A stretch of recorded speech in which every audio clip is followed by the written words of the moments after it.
Hi, I'm Mickey Vale. That's Alyssa Vale. Behind the camera, you got Death Vale. And today we're going to talk about ground and pound. Now, ground and pound is when you have you're on top of your opponent and you're hitting them like that. That's basically ground and pound. It's not necessarily about knocking them out. It's just about beating them up enough.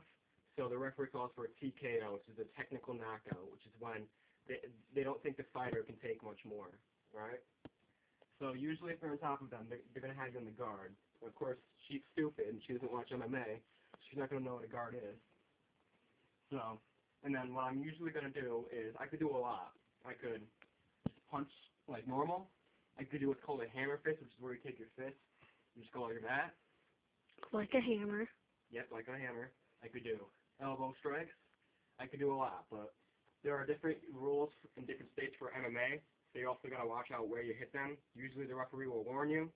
Like, I know in unified rules, you can basically hit them wherever.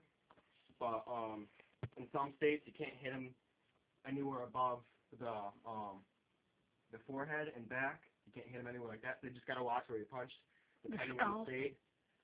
And usually they'll be trying to block it, like I showed before. But at that point, it really doesn't matter. You could just keep on going. You could just keep on going. It's really hard to defend. Because even with both your hands, you still can't block your whole face.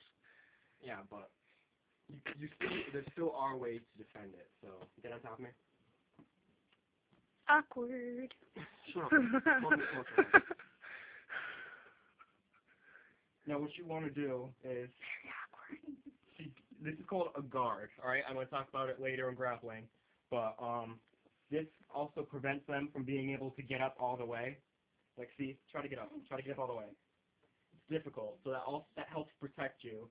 Now start doing some ground and pound. See, I could cover myself up. What I want to do is I want to get her to stop, obviously, before the referee calls a TKO or before I get KO'd.